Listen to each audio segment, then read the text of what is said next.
আসসালামু আলাইকুম এভরিওয়ান, আশা করি সবাই ভালো আছেন। আল্লাহর রহমতে আমিও ভালো আছি। কি এতক্ষণে তো বুঝেই গিয়েছেন যে আজকের ভিডিওটা কি নিয়ে। হ্যাঁ, আজকের ভিডিওটা ছিল ফুচকা নিয়ে। আজকে এই ছোট্ট ছোট্ট সোনামণিদের যাদেরকে দেখছেন, এরা সবাই মিলে আজকে আমরা ফুচকা পার্টি করব।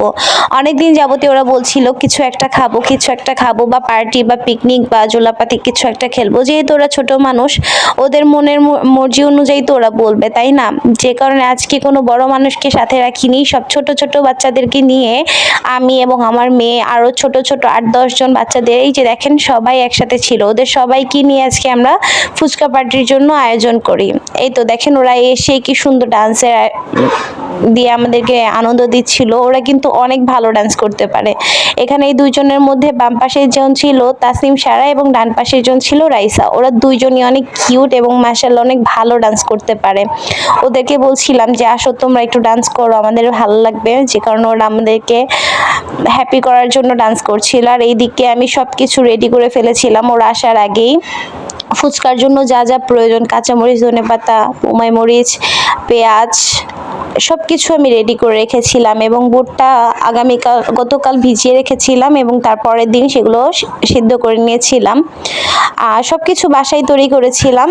আর শুধু ফুচকাটা বাহির থেকে আনা হয়েছিল, যেহেতু ওরা বাসায় খাবে, যে কারণে তৃপ্তি সহকারে যেন সবকিছু হয়, যে কারণে আমি একটু কষ্ট হলেও বাসায় সবকিছু রেডি করেছিলাম। আর ওরা সবাই বলেছিল যে বিকেলবেলা ছাদে উঠে সবাই মিলে ফুচকা খাবো, কিন্তু সকাল থেকে এত পরিমাণ রোদ, সূর্যি মামাও কোনোভাবে আজকে দমাতে চাচ্ছিল না। বিকেল হয়ে সন্ধ্যা হয়ে যাচ্ছিল, তারপর সূর্যি মামার ডোবার কোনো নামগন্ধই ছিল না। সেও মনে হয় আজকে আমাদের সাথে ফুচকা পার্টি করবে। যাই হোক, মজা করলাম।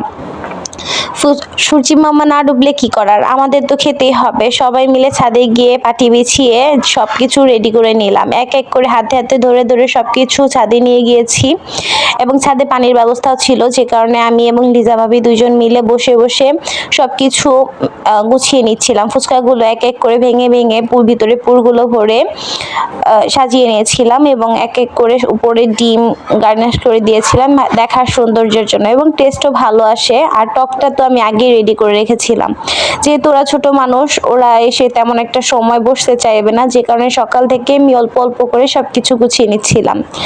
আমি সবকিছু গুছিয়েছি, কিন্তু আম্মু অনেক হেল্প করেছিল আমার কাজে, যে কারণে আম্মুকে অনেক থ্যাঙ্কস। এই তো সবাইকে সবার ফুচকা হাতে দেওয়া হয়েছিল, সবাই খুব মজা করে খাচ্ছিল এবং আমরাও খুব আনন্দ করছিলাম। ওই পাশে আমরা খাচ্ছিলাম, যেহেতু ওরা ছোট মানুষ, ওদেরকে বোমা মরিচ দেওয়া হয় নাই, বাট ওদের মধ্যেও কয়েকজন ছিল যে খুব পরিমাণ ঝাল খেতে পারে, যে কারণে ওদেরকে কয়েকজনকেও বোমা মরিচ বলছিল, আমাদেরকে বোমা মরিচ দেন। যাই হোক, ওরা ফুচকা খাচ্ছিল, আমরা চটপটি খাচ্ছিলাম। আমরা সবাই মিলে চটপটি মেকিং করে নিয়েছিলাম। খাওয়া দাওয়া শেষে সবাই এখানে হাত ধুয়ে নিচ্ছিল। হাত ধোয়া শেষে আমরা বললাম যে এখানে বসো, সবাই আড্ডা দেই।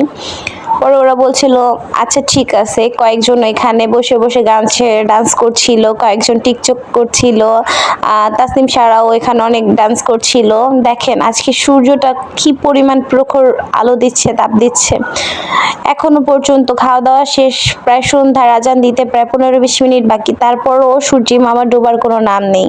আর এই মুহূর্তে প্রচুর পরিমাণ গরম লাগছিল। আর যেহেতু ফুচকা খেয়েছি, একটু কোল্ড ড্রিঙ্কস হলে খুব ভালো হয়, যে কারণে আমি কোল্ড ড্রিঙ্কস নিয়ে আসছিলাম এবং সবাইকে এক এক করে দিচ্ছিলাম। এই যে আমি গ্লাসে ঢেলে দিচ্ছি এবং লিজা ভাবি সবগুলো সবাই হাতে হাতে দিয়ে দিচ্ছিল। আসলে কোল্ড ড্রিঙ্কসটা খেলে যে ধরনের মানে ভাজা পোড়া হোক বা বিরিয়ানি, পোলাও, কাচ্চি, যে কোনো খাবারই হোক, খাবার পরে খেলে অনেকটা প্রশান্তি কাজ করে। আর যেহেতু রোদ ছিল, রোদ শেষে এই খাবারটা আমাদেরকে অনেক বেশি প্রশান্তি দিচ্ছিল। খাওয়া দাওয়া শেষে আমরা সবাই প্ল্যানিং করলাম যে আমরা এখানে লুডো খেলবো, কিন্তু শরীর কোনো মতেই কুলাচ্ছিল না, যে কারণে আমরা বসে বসে চারপাশটা অনুভব করছিলাম। আর সেদিন যেহেতু প্রচুর পরিমাণ রোদ ছিল, গরম যেমন ছিল, চারপাশে প্রচুর পরিমাণ বাতাসও ছিল, যে কারণে রোদটা তেমন একটা গায়ে লাগছিল না। এই তো সবার খাওয়া দাওয়া শেষ। এখন আমার মেয়ে বলছিল আম্মু আমিও খাবো, যে কারণে ও তো যেহেতু ছোট মানুষ, যে কারণে ওকে অল্প পরিমাণে দেওয়া হয়েছিল, যেন সান্ত্বনা স্বরূপ দেওয়া হয়েছিল। ও আজকে অনেক পরিমাণ হ্যাপি ছিল, যেহেতু আমাদের বাসায় তেমন একটা মানুষজন দেখে না, হঠাৎ করে এত এত বাচ্চাদেরকে দেখে ও অনেক খুশি হয়েছে। আর ওরাও আমার বেবিকে অনেক বেশি ভালোবাসে, অনেক আদর করে, যে কারণে বাচ্চা মানুষ তো ওদেরকে পেয়ে অনেক বেশি হ্যাপি ছিল। আমরা এখানে এক এক করে গল্প করছিলাম, ওদেরকে এক একটা জিজ্ঞাসা করছিলাম, ওরা বলছিল আজকে পার্টিটা সেই হয়েছে, দেখেন ওরা কি পরিমাণ খুশি। যাই হোক, এক এক করে সবার খাওয়া দাওয়া শেষ। আজকের ভিডিওটা এই পর্যন্ত। সবাই আশা করি ভালোই লেগেছে আপনাদের এই ভিডিওটা। যদি ভালো লেগে থাকে সবাই লাইক কমেন্ট শেয়ার করবেন।